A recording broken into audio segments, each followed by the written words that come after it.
Okay. Monday Night Raw, Norfolk, Virginia. What we got going on the show tonight, huh? What do we got Monday Night Raw going on with? Well, obviously, some changes were made throughout tonight. A lot of news going on throughout this show, and a lot of stuff being most likely done on the fly at the last minute of this show. Most likely in the main event. Mostly in the main event, I should say. But what do we got going on tonight for Monday Night Raw? We kick it off with the steel cage match between MVP, not MVP, but Omos and Bobby Lashley to kick off the show. Um, which they had MVP cut this promo. Basically, there's a lot of what chants throughout it, but basically just told how Omos is going to take out Lashley, that, Omos is the new thing now, and that he's going to be destroyed, that Lashley will not survive, he will get the crap kicked out of him, that, these fans should be lucky that they live in the age of the Nigerian Giant. So, he was doing his best to put over almost as much as he could as he kept getting more what chance. Bobby Lashley then came out, which he ended up getting attacked by Cedric Alexander, which, Cedric is still trying to help MVP. Look like they're trying to, reform the Hurt business, even though it's not coming back. But, Omos ended up coming in, and MVP just started attacking Lashley, almost like a 3-on-1. But, a lot of referees and, producers and stuff basically separating them as Lashley got in the ring and told Omos to come in there, which they did come back after commercial break. As this match went on, I know MVP had tried to get involved again, but Lashley ended up pulling his arm into the cage, knocking him down. Basically, even hitting a spear onto Omos, which he still ended up kicking out by 2, trying to knock him into the cage and stuff. Cedric came out there and basically, trying to get Lashley climbing up top, punching him, make sure he doesn't escape.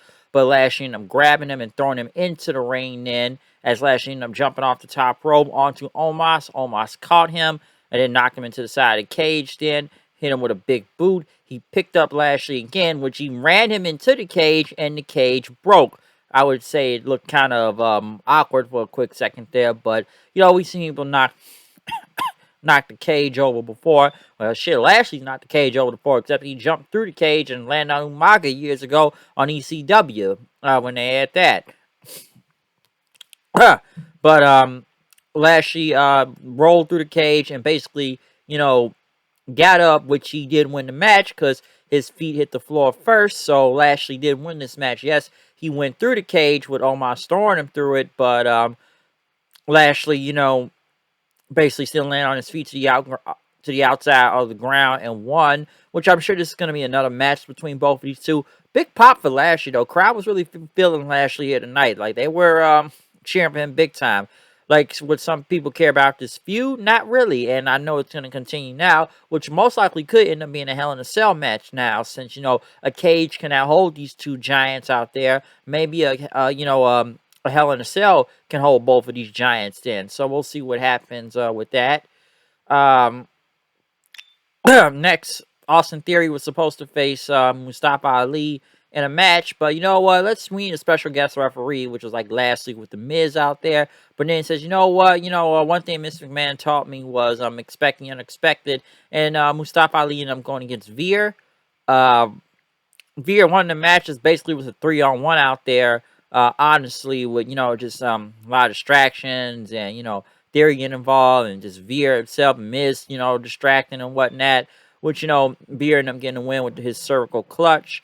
Next thing you know, Miz and Austin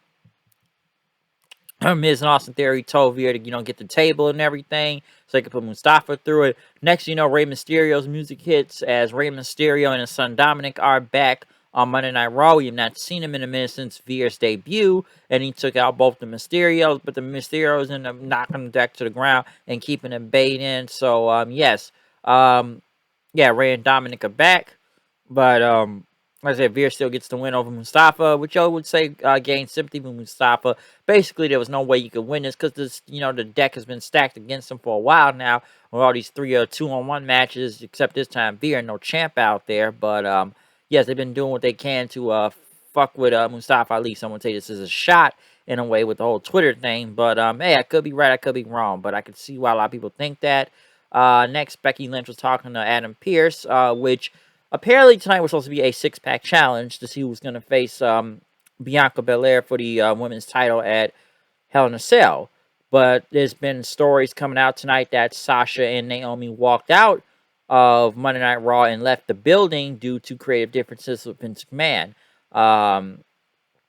And stuff. So it looks like they had to do a lot of stuff on the fly, which ended up being a one-on-one match between Asuka and Becky Lynch. That was going to be the main event now. Now, someone saying that Naomi was probably supposed to win and that, they're a tag team. So it's like, why wouldn't, I'm wondering, like, why would they need to win if they're in a, they're a tag team and they're defending the tag belts and stuff. But like I said, apparently it's like a lot of creative differences or whatever that was tonight. But there was no Sasha and Naomi. But they did say they were not in the building, which Corey Graves would say. Some would say that kind of buried them, saying like unprofessionally or inserminated or something like that. Take a shot of both, Sasha and Naomi. Now we don't know what's going on with this.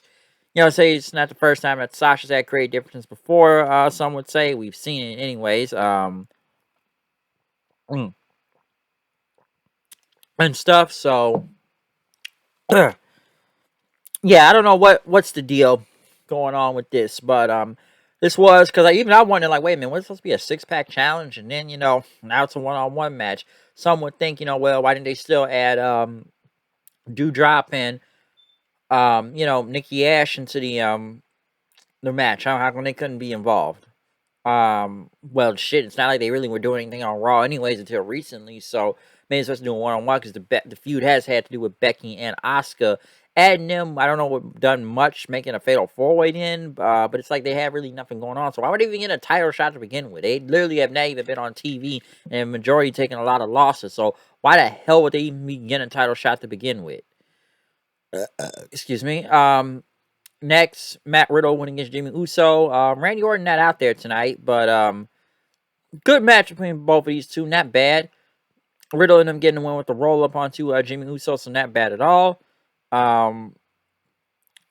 Next, Liv Morgan was in the back talking about I was still trying to get payback on Ripley. For some reason, Los Lotharios are there. I thought they were on SmackDown. Next, the Bullet Club show up. AJ Styles and Finn Balor, or the mini Bullet Club, some would say. Listen, man, listen, where you got a problem with Judgment Day, you got a problem with Judgment Day. They said they should all team up together. And, she said she would join by ringside and stuff. She'd think about it. So, we'll see where that goes. Edge was in his throne room, with Ripley and Priest right there, talking about what's going on. It's going to be face a lot of punishment here. Like, heroes that step up to them, they will be punished. They'll be, utterly eradicated and stuff. Basically, he's going to beat them. He's going to destroy them and everything. And that, people need to join his cause and whatnot for Judgment Day. And that, Balor, Styles, and Ripley need to also. Which, Styles and Balor and them go against Los Lotharios. Not bad. Never really thought they were going to win in general. I was just kind of waiting for AJ and Finn to win. But what a bad match, though. It's just, I don't know how many people cared about them go against Los Lotharios. That's the thing. How many people cared? I'm not really sure. Right after that, Gable, basically going over the DNA results. I said results. See if Elias is real, and they said that it's barbecue sauce, so they got that wrong, and I guess they gotta go find out next week or tonight. Sonya Deville, I guess, had a rematch with Alexa Bliss since they said she was not ready and just being fired. Someone said this was her out. Alexa Bliss had new music. I don't know why they needed to change it. What was wrong with the old one? You finally got back to original Bliss, but for some reason they want alternative rock now. But then again, they change everybody's music nowadays, and apparently for no good reason. Right after that, Cody Rhodes, this big announcement they've been talking about all night and stuff. 2 hours to his big announcement or whatever that Cody was going for, which he cut this great promo talking about, we all tried to move forward and, and stuff. But let's go back to 2012 and everything. We're all bitter at the time and stuff. Cody talked about Rollins, you fought your way to the top, you were shielded and all that, but you fought and everything. But Cody says, my story was different. And, I didn't win until recently. And I scratched, clawed, and then, put a face on my smile and whatnot, looking at the lights. How much he endured. And then, you get love, live, and reinvent yourself and stuff. And he says, you know what? I'll never be the American dream. So why not embrace the nightmare and stuff? that Seth is, embarrassed of losing 2 matches in a row and stuff. Rollins, I think he'll deny the second time, have to kill him. Cody said he was going to give him a chance and stuff. So, we could go to his third match or what? What's going to go on here? Excuse me. But Cody basically went on. So, one thing he learned, for basically learned. Let's start. Had to take that swig right there, but what he learned what's going on, and basically he went on, talking about, I'm not going to deny you a second chance. I'm going to give you a third chance. But I'm going to have to kill you and everything this time. So for this third match, Cody has issued the challenge of Hell in a Cell, which Seth showed up. Listen, man, I've been Hell in a Cell with several people before. And, beating me twice isn't what up. People change when they leave Hell in a Cell, okay? And that's what's going to happen with him. And Rod said, you must think I'm stupid more than I look, okay? And anybody that's ever stepped in the Allen cell, it's changed their lives forever. But all right, you want to do this? I got nothing left to say and everything. So we'll do this thing, which all right, what? Seth basically left the screen in as Cody said, "Hey man, I'll see you in hell." So great promo, great promo. Fans still feeling Cody out there. Big pops, big pops. Like I said, probably bigger than what they did in AEW, but big pops in general. Um, Oscar was being interviewed for the night's match. I guess we got more goofy Oscar than regular Oscar. Listen, I know some people want still the Oscar of NXT to come back, the killer over there, but not really where it is right now. Okay, I can understand why some people think that.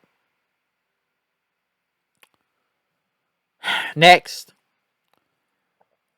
excuse me. Chad Gable went against Ezekiel. Don't know how much this crowd cared. Ezekiel ended up just basically winning. So Ezekiel won. Truth. Tozawa. Or was it Tamina? I'm not even sure at this point. But yeah, also, where was I going at? What, Tozawa next, I believe? Which had Truth and Tamina search for him, which I'm now going to start calling Tozawa Oscar the Grouch from Sesame Street, because for some reason he likes to hop out of trash cans a lot, and they dropped the papers saying you've been served, and he yells and then starts running away again. Dana Brooke want to thank Truth for the whole papers against Reginald, but in favor he wants that 24/7 title back, which he pushed them, and I want my title back. Dana Brooke ended up running into Carmella, just doing makeup, basically arguing and stuff, saying like, "Hey, you just holding that fake title belt. You're not even a real champion, everything." Then they start kind of bringing Corey Graves into it. Then hey, my husband wants me. I don't know about yours and whatnot. And next thing you know, what Dana Brooke even brought up James Ellsworth, the chinless guy, at one point. Which, Truth ran into Carmella then, which in a minute, I thought we were going to get another dance break, if you remember the whole dance break thing with Carmella and Truth. But Carmella said, I will help you with the title back, but I want Dana Brooke first. Right after, they introduced Lacey Evans, wife, mother, U.S. Marine, daughter, WWE superstar, basically cutting the same promo, talking about, she respects the men and women of the armed forces, and, wanting the crowd to thank her and stuff, and just the military families in the building. Basically, it's the same promo, and talk about, go to the cycle, you got to make it, you wake up, you go to work, and you win, and that no one is like her. Now, shouldn't that be, not saying she's better, but they're not better than her. The rest of the locker room in the back. Um, I guess apparently now like I said, they moved her to Raw, and apparently they supposed to be making her a heel then. Like all this like stuff they doing, which in a way, yes, they talk about her hardships and this very, inspirational story of how they, you know, get to where she is now through all the hardships. And again, I'm sure a lot of people can name worse shit that they've gone through more than her. But why change her to a heel, even though she was a heel before? But why do all this like face stuff to gain and gain sympathy from the crowd and get people to I guess get behind her? Why just now? What you do? Like make her a condescending heel, or just like have her pander to the crowd, or saying like, "Oh, woe was me," so everybody should feel sorry for me because I told this hard story and then just showing the crowd. Then I don't know. Okay, so I don't know where this is going with the Lacey Evans thing. I'm surprised they even put it on Raw. Riddle was kind of promo with music with a whole bunch of like dark lights. You don't really see that nowadays.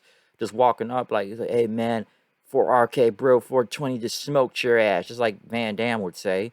Then the Usos talk about their match coming up for Friday. The tag titles on the line. Um, in the main event, though, we did have Bianca Belair to the commentary as we had Becky versus Asuka. Some would say this match was literally done on the fly. They said a lot of this was done on the fly tonight. Like I said, apparently the segments were done on the fly, and this match, due to the whole Sasha walking out with Naomi, I'm sure there's going to be more details coming up at some point or why it happened. Like I said, so what I've just heard earlier was that it was creative differences with Vince, and apparently Sasha didn't want to do it, or now it's like Naomi would have gotten the win, but they're the tag champions, which then again, why are the tag champions in this match? But yeah, they're tag team champions. But yeah, why were they even in this match? And again, why were some would say why were Nikki Ash and Doudrop in this match too? It's not like they've literally done anything to get any type of title shot. So I can understand why it was a 1-on-1. But then again, shouldn't have been a 6-pack challenge to begin with. This feud was about Asuka and Becky anyways. The match was what it was. It ended up with Asuka winning with the mist. Which for some reason the referees never see, which I can at least say, at least Asuka's mist connected into Becky's face more than I can say what that happened one time with Aleister Black, spitting in Julia Hart's face and missed the whole damn thing. But this was better. But then we've seen Asuka miss people before. She ended up getting a kick to the head and then winning the match. So at Hell in a Cell, it will be Asuka and Bianca Belair. Could it be a triple threat later on at Hell in a Cell with Becky somehow getting in there? Possibly. So we'll see what happens from that. But other than that, Raw is Raw. That's all I can say. The only most thing that people are mostly talking about right now is the whole Sasha and Naomi walking out and Corey Graves burying them on commentary. And that's probably the story. I'm sure there's going to be more coming out about that. But Cody's promo was really great. That was very enjoyable. I thought it was probably the best promo of the night. What else? I thought the steel cage match wasn't bad. And stuff with Lashley and Omos. I still kind of find they have their own version of the Bullet Club now. Liv Morgan's in the Bullet Club, folks. I'm sure a lot of people are not liking that. Someone say, my co like, she doesn't feel like she fits in this feud, which she does, but given that it's Ripley who is just a giant and can kill Liv Morgan, why is she in this? But it's like, oh, Liv Morgan's doing it too, sweet folks. So apparently she's in the Bullet Club. Hey man, we've let worse people in the Bullet Club, okay? Like, come on, they still got evil in the Bullet Club. So what does that tell you? But yeah, that's all I got to say about Raw tonight. So I'm sure there'll be more detail with the whole Sasha Naomi thing coming out soon. But other than that, I'm out of here. See you guys then. Peace out.